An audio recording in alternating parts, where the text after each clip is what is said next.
Alright guys, this is Coach Sigler, this is Owen, and this is Chip. And we're going to do Chapter 8 and 9 essay questions for the executive branch.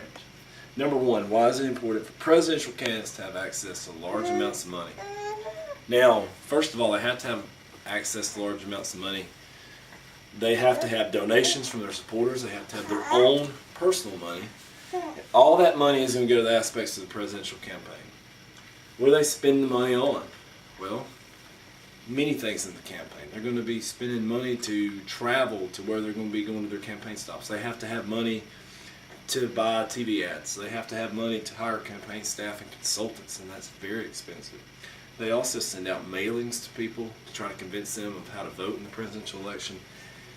This is going to cost tens of millions of dollars, and when you include the outside money from PACs and other supporters and corporations, you're going to be in the hundreds of millions of dollars, or like the last presidential election, combined $3 billion was spent.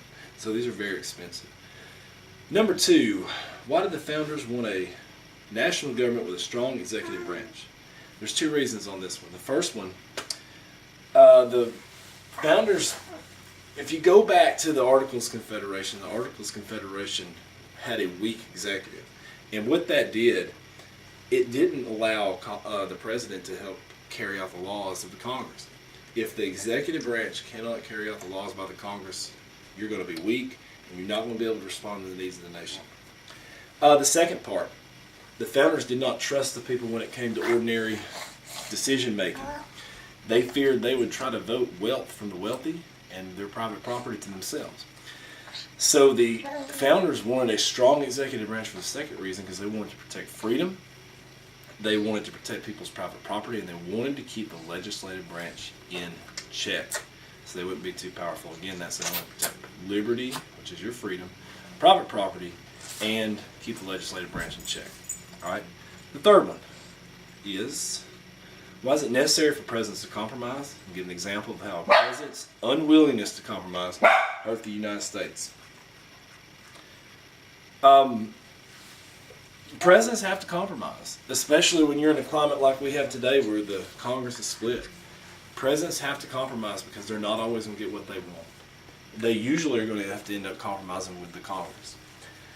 Now, what's an example of a president who didn't compromise, who was unwilling to compromise, hurt the country? Think about Woodrow Wilson. At the end of World War I, the Treaty of Versailles, he wanted his League of Nations. Well, the U.S. Senate, who had to confirm that treaty, did not want us to join the League of Nations because we would have had to have put troops in international force, and so they didn't want to confirm it.